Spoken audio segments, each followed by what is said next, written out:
Toyota. Oh, come on. Keep going. You're clear.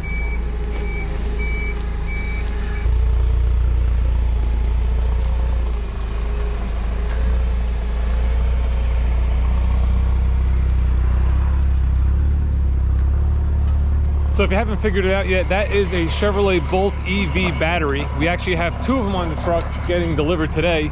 We had 5 brought in yesterday, one of them being mine. Here's the other, here's 4 of them right here. All lined up, ready to go. Huge, huge crates that they're in. I tell you, they take up a lot of space. That is one of the things you kind of question with electric vehicles is when the battery goes bad, where do you put them? Like, hopefully they find a way to recycle these things down to where they can reuse the majority of it into another or a new battery down the road.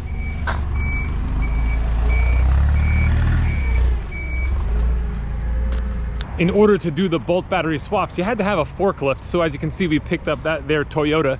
I don't know where they got it. Obviously it's used, but they found the proper required forklift to do the job. And here is the first Bolt that's going to get its new battery. It's actually my personal car. It is going to be the guinea pig on how to do the job because they haven't done a battery, I don't think they've done a battery swap as of yet. Actually, they definitely haven't done a new battery swap because of the recall. I have seen 2 batteries here in the past that maybe they had instance with a certain vehicle that they had to replace it. So, you know, I'm sure they know what they're doing. They've been trained, obviously. And this will be the first car to get the job done. In other news, I have this 2022 Equinox getting delivered in about 45 minutes. I sold this as an inbound unit back in February. It finally arrived. So again, it's getting cleaned up. Customers should be here in about a half hour. Cash deal, super easy. They're bringing the bank check. It's already insured. All we have to do is their paperwork, show them how everything works, OnStar welcome call, all that good stuff, and they'll be on the road. All right, so my client's here. We went over the whole vehicle. We set everything up. They wanted to take it for a quick drive around just to make sure they were extremely happy with everything. And I noticed that when they did that, they must have opened the windows because the front windows are now a little dirty. So we're gonna clean that off with some window cleaner to show and a little attention to detail. And then I'm gonna tell you what I just learned today for the first time. And I'm curious to ask if there's any salespeople from Chevy watching this, if this is something that you knew. So give me a quick second. And we're gonna go over to the Equinox lot and I'm gonna show you what I found out.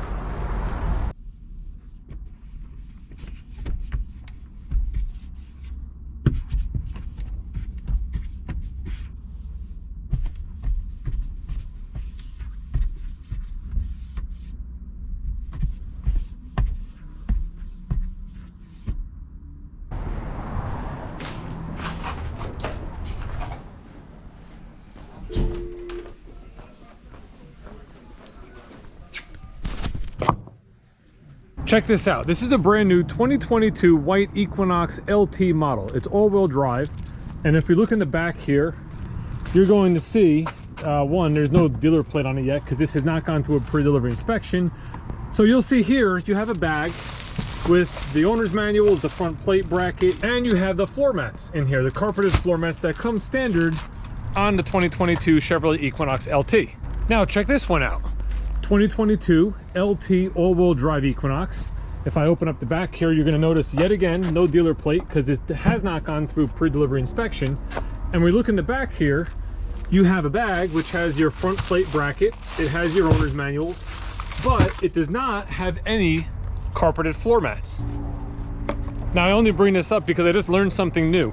Apparently when you order a vehicle like this and you get the all-weather liners, those are the liners that kind of come up the side of the footwells and all that sort of stuff. It's a $325 package, and when you order that package, you no longer get the carpeted floor mats. The main reason I bring this up is because my clients who just took delivery of their Equinox had called me about a week and a half ago just to confirm the equipment it had. They wanted to make sure it had the power lift gate. They wanted to make sure it had the heated seats, the side blinds on alert. So I went over all the standard equipment with them. We went over the confidence and convenience package. They actually asked, does it come with carpeted floor mats? And I said, yep, that's standard equipment. And I said, in addition to all that equipment, you're also going to get the floor liner package. We added it to this vehicle when we built it. It's $325, and that gives you the all-weather floor liners. I had no clue that when you order that package, you decontent the car of the carpeted floor mats. And I can't find anything online that says that. So my question to anybody out there that sells Chevys, has this been going on for a while? Did I miss something? Did I miss some sort of a memo that said you no longer get carpeted mats as standard equipment if you add the floor liner package? I've never seen anything anywhere. Anyway, what I did was we did in fact get them the carpeted floor mats because obviously it would have been my mistake of saying they were supposed to be there when I really feel that they were supposed to be there. Going forward, if somebody buys one of the vehicles with the all-weather liner package like the one I'm in right now, they don't get carpeted floor mats. Now, while I'm out here, I might as well update you guys on the inventory we have, because this is probably the most cars we've had in the last 6 to 8 months. We actually have 23 vehicles in stock and available at the moment. We have 1 Malibu, 7 Equinoxes, 4 Chevy Blazers, 2 Traverses, and 9 Silverados, including this Trail Boss down here. This is a crew cab. It is equipped with a 5.3 liter V8. It's got the 20-inch wheels on it. It's a cloth interior. It does have like the bed protection package, a safety package, things like that. This is actually currently available. It just showed up yesterday, not spoken for yet. So if you're out there and you're in the northern New Jersey area, by all means, check that out. We still also have this dually. I'm surprised it's still here. We had a couple people look at it, but nobody pulled the trigger on it as of yet. And then here, just more Equinoxes and Traverses. It's a total of 23 vehicles in stock that we currently have. Looks like we have more here than we really do, because of all these Traverses, only 3 are available. The rest are already sold. I have a couple more Suburbans coming in. Like, things are starting to flow in. However, as far as our build cycle goes, it seems like things aren't getting built all that fast. So we're wondering, are we going to have a lull in inventory again, you know, a month or 2 down the road? Only time will tell. Now, before I go, just 2 quick things. I'm keeping this video a little short because I'm using this new GoPro Hero 9 in 2.7K rather than 1080p like I always filmed it in the past. So I don't know how big the file size is going to be. So I'm using this as a test video to kind of see how my computer can handle the edits. So that's one thing. Actually, we're going to do 3 things. That was 1. 2 is check out this Cavalier with racing stripes. And number 3, if you were worried about that Toyota forklift, don't worry about it. That was just on loaner. This is our new one.